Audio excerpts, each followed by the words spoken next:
Можеме да отвориме во Излез 27 глава и ќе читаме од 9 до 19. Ќе зборуваме за предворието и, ако има време, се надеваме и за влезот во светилиштето. Излез 27 глава 9 до 19. Значи го завршивме Излез со поуката, ама јас ќе го терам уште, веројатно. Од 9 стих. Вели, направи му и двор на шаторот. На јужната страна, значи јужната страна, или на скицата тоа доаѓа долната страна, така? Доле е југ. Направи завеси од предпреведен лен 100 лакти во должина од таа страна.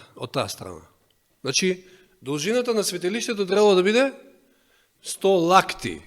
Сега, лактот е неунифицирана мерка, од лактот до врвот на средниот прст. Од прилика 45 сантиметра. 45 сантиметра, ајде ние ќе заокружиме на 50, полесно за пресметка. Да, добро. Значи, да. 100 лакти ќе му дојде 50 метри. Ајде, реков да заокружиме. 50 метри било должината на светилиштето. Што не е малку. Дворот. Збориме за дворот. Значи, сега збориме за дворот.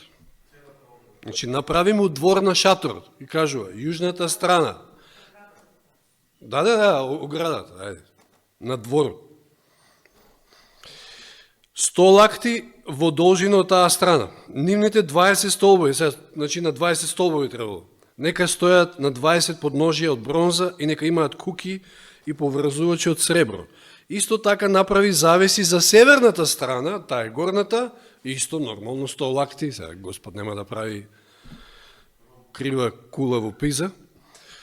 Нивните 20 столбови, 20 подножи од бронза, но куките и поврзувачите нека се од сребро. На широчината на дворот од западната страна, значи тоа ќе дојде таа страна на шемата. Да.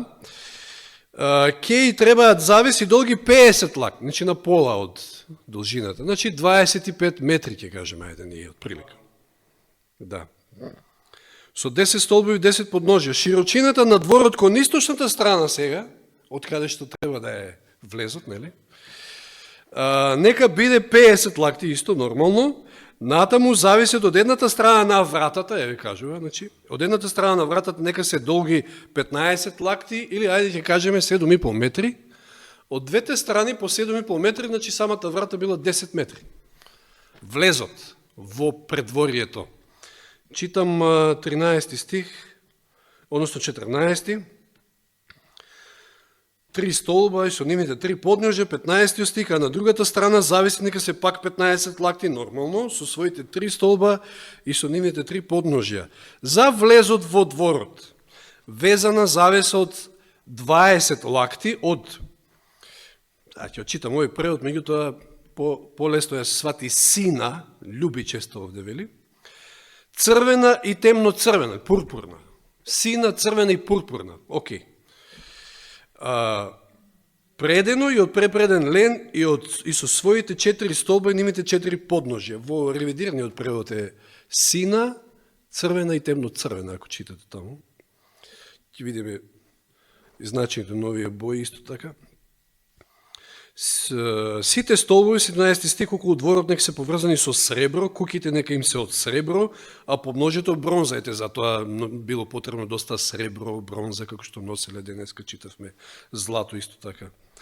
Сите прибори во шаторот за општа употреба и сите негови колчиња, а така и колчињата во дворот нека се од бронза. И сега, од надвор гледано, светилишто не било нешто посебно, тоа било бело платно, ленено платно, насекаде. Освен влезот, нели, кој што бил, какви бои гледавме, сина, црвена, темно, црвена. Бело платно, од надвор гледано, ништо посебно. Не било нешто многу убаво на лик.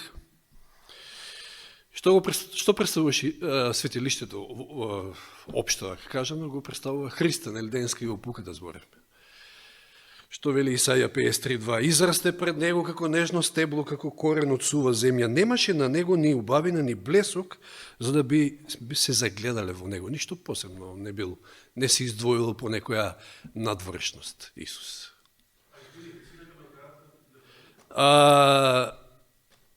Дали го спомнав тоа или не, мислам дека 5 лакти беше висината. Да. Па, дали беа 5, не знам кај беше тоа или подолу ќе читаме, добро.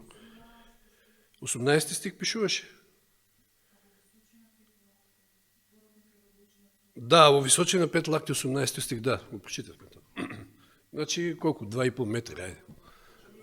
Нешто помалку од 2,5 метри, окей. Значи, Исус однадвор не беше нешто посебен, за да може да привлече, да речеме, не знам, некои, како денеска харизматични типови, некои. Но беше и чист, или без греф, што исто така белината го значува, како беше онаа песна чист како снег. Му го одредија погребението, Исаја 53:9. Меѓу злочинците, а неговиот гроб беше при богатите, иако не направи неправда, ниту устата му изусти лага. Сличен стих 1 Петрово 2:22, а 1 Јованово 3:5 вели, знаете дека тој се јави за да ги отстрани гробите, а во него нема греф. Одлична слика за Христа, но светилиштето било убаво од внатре. Внатре биле убавите. И среброто, и златото. Што ќе каже? Христос беше убав од внатре. Или како беше оној цитат Елен Вајд, Господ е љубител на убави нешта. Господ се сака, се што е убаво сака, и тоа е вродено и кај нас. Го имаме и тоа ние, меѓутоа највеќе сака убав карактер. Тоа е она што го гледаме и во светилиштето како слика, а тоа е она што го сликувал и Исус, но денеска, за жал, такво е времето, и од секогаш, меѓутоа посебно во наше време акцентот се става на надворешноста. Што вели Петар во 1 Петрово 3 и 4, кога им се обреќа на жените, на христијанките, вашиот украс да не биде надворешен во плетење на косата, во ставање на злато или во облекување на разни облеки, туку сокриениот човек на срцето во непропадливиот украс на кроткиот и мирен дух, што е од голема вредност пред Бога. Она што, пошто биле измамливи фарисеите многу, и зашто и Исус ги укорува така остро, затоа што надворешноста им била чиста. Па дори нарекува варосани гробови, значи бели, чисти од надвор, ама од внатре нема златен светилник, нема злато, нема сребро, суви коски, леш.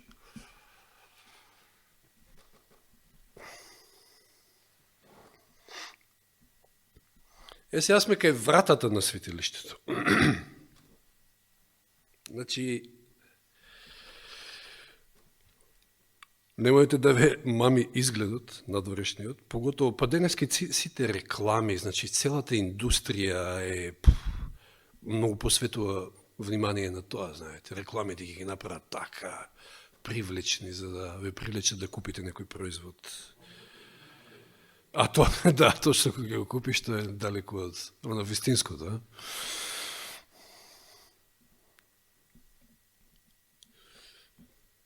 Поготово ако го порачаш преку интернет, на интернет ќе го гледаш, не знам какво. Не знам, Влад че има искуство од Тему и од, како се викаш, ова друго. Значи, вратата била, рековме, на источната страна, така прочитавме претходно. 10 метри. И еднаш претходно спомнав, но сега пак ќе повторам за некој може би што не биле. Зошто баш на источната страна?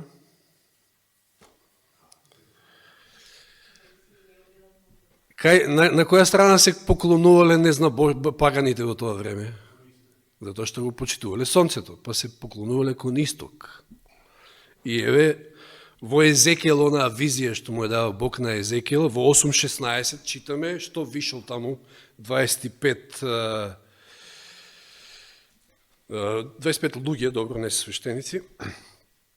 Значи, Езекиел 8.16, и ме поведе во внатрешниот двор на Господовиот дом, таму при влезот во Господовиот храм меѓу тремот и жртвеникот имаше околу 25 луѓе свртени со плеките на Господовиот храм, че со грбот на запад свртени, на тој дел кај што е храмот, светилиштето и така натаму, а со лицето кон исток и таму кон исток му се поклонуваа на сонцето.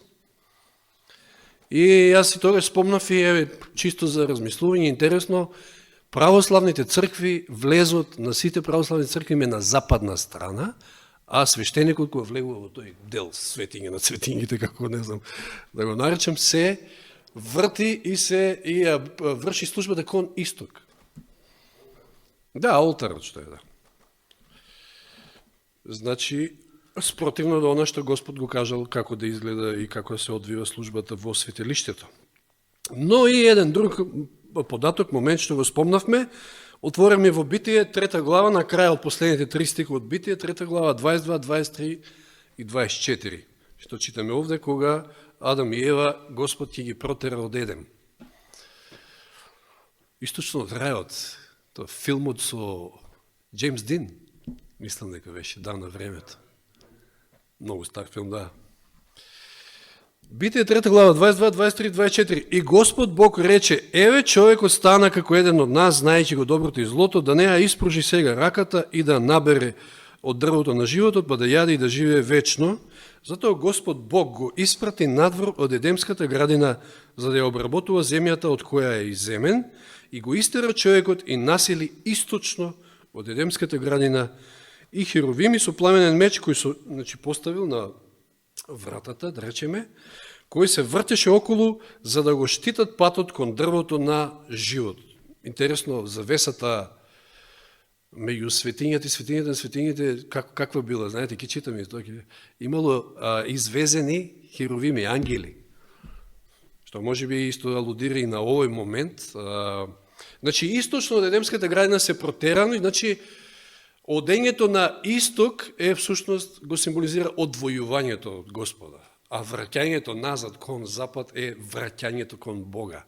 И затоа и светилиштето така било свртено со вратата на исток и целото движење, целата служба се одвивала кон запад и тамо на крајот, значи светињата на светињите, кај што е конечната средба повторно со Господа. Интересни символики. Во секој случај, да.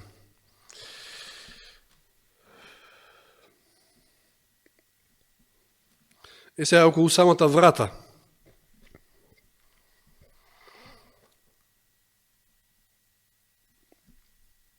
Која е вратата?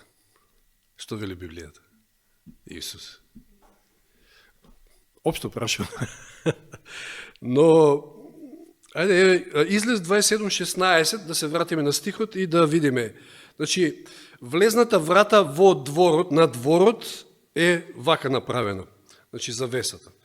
А за вратата на дворот, завесата да е 20 лакти, значи 10 метри, рековме, од сина, читам од ревидираниот сега, пурпурна и црвена волна и со пресукан лен, уметничка работа и 4 столба за неа со 4 подножја под нив.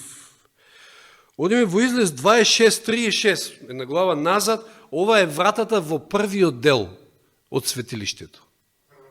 Првата завеса, не, втората доаѓа. Ако ја земеме првата дека е на дворот, па втората завеса или првата кон првиот дел. Завесата 26.36.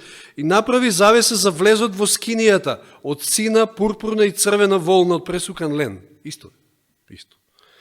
26.31, малку некој стих поназад, ова е сега третата завеса или завесата кон светињата на светињите, вели направи завеса од сина, пурпурна и црвена волна, значи во контекст, ако читате, ќе видите дека тоа е таа, направи завес од сина, пурпурна и црвена волна и пресукан лен и на неа нека има, сега овде нека има извезени херовими.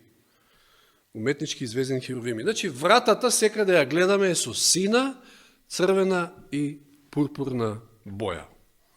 Што символизира сината боја?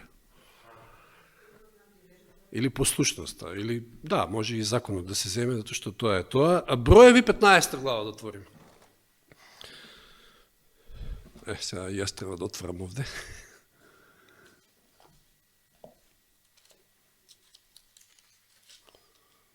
од 37 стих до 39. Господ му рече на Мојсија, 15 глава, броеви 4 Мојсија. Зборува им на израелевите синови и рече им и нека прават реси на рабовите на своите облики од род до род, а за ресата на секој раб нека врзуваат сина врвца. Ќе имате реси за да ве подсетува погледот врз нив на сите Господови заповеди. Исполнувајте ги, а не се занесувате во своето срце и со своите очи што толку лесно ве заведуваат во неверие. Значи, законот, послушноста кон Божиот закон, тоа е сината боја. Пурпурната боја, на што ве подсетува? Точно. Царска боја. Јован 19 глава, каква облека подигровачите му давале на Исуса, кога му ставиле круна, трнли венец, 19 глава, 1 и 2 стих, Јован. Тогаш Пилат го зеде Исуса и го бичуваше, а војниците исплетоа венец од трња, му го ставија на главата и го наметнаа со пурпурна облека и го исмеваа јудејски царе. Пурпурната боја е таа царска боја. А црвената што символизира според 22 псалм, оној месијански псалм, кој што го добивале, црвената боја добивале од црв. Од црви. Може би и во македонскиот зато така се вика. Доаѓа веројатно од црв, црвена. 22:6. Да, знаеме дека црвената боја символизира крв, жртва. Тоа е. Но, а јас сум црв, а не човек, значи ова и понизност, срам за луѓето и презрен од народот. Жртва, понизност, крв. Белиот лен или белата боја, тоа е Христовата праведност, тоа ни е јасно. И сега да отвориме Филипјаните 2 глава. Они е многу убави стихови. Мислам дека денеска се прочита некој од тие стихови, не знам во што, ама се прочита, знам дека.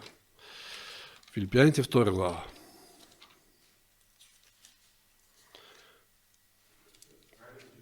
Како се добива пурпурната боја? Кои две бои ќе ги измешате за да добиете пурпурна? Сина и црвена. Сина и црвена, кој ги измешате да добиете пурпурна. Филипјаните, тако тешко да го најдам Филипјаните.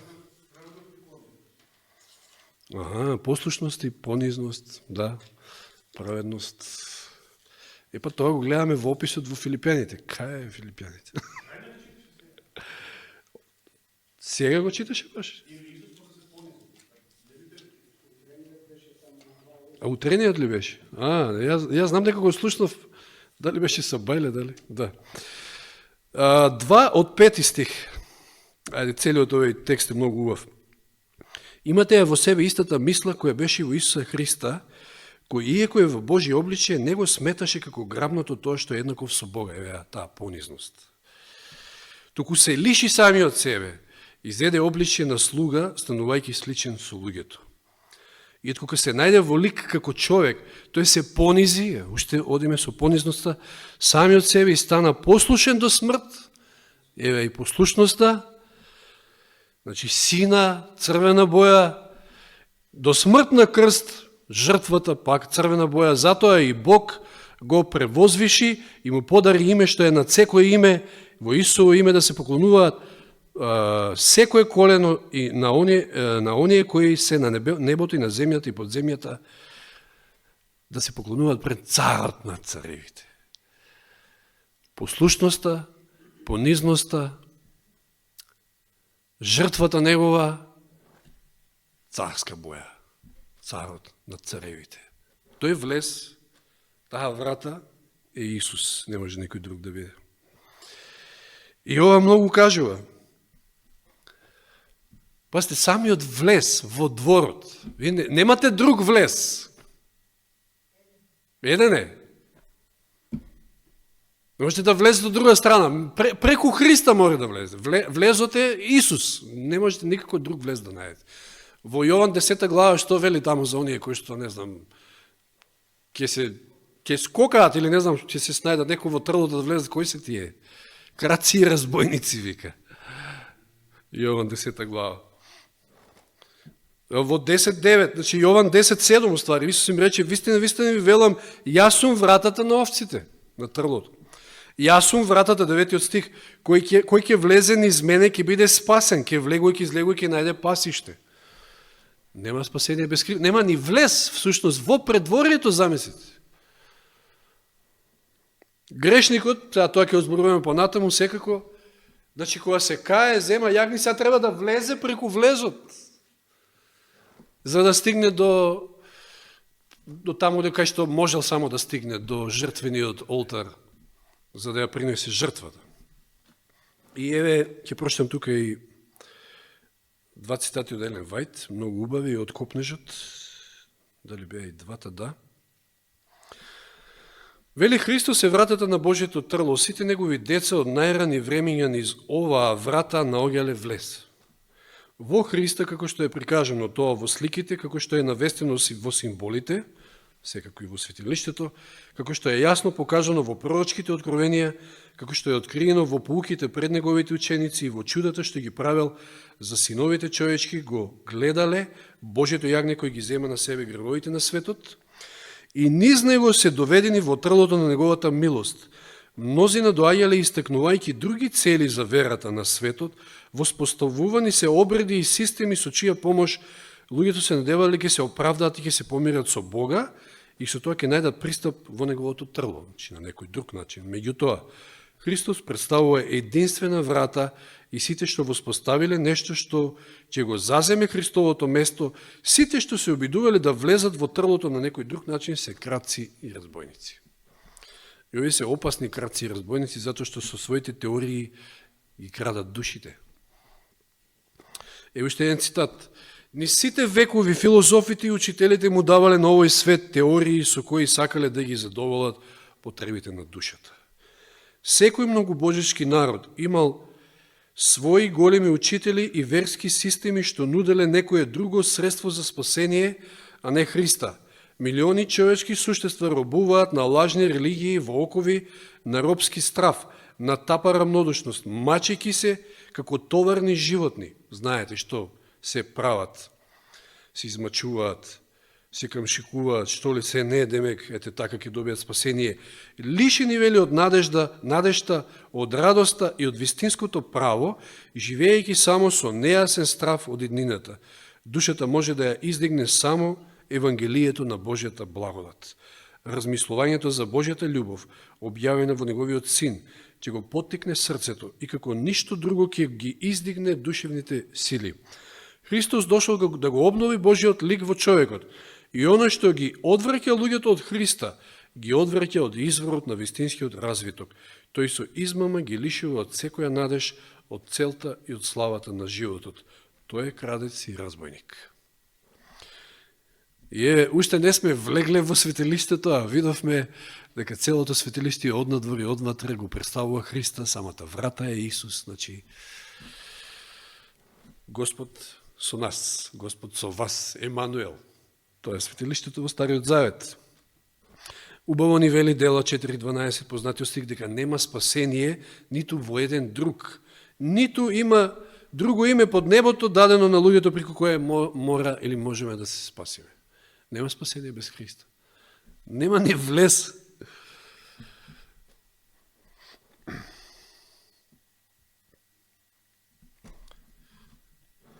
Јован 14.6, не само вратата,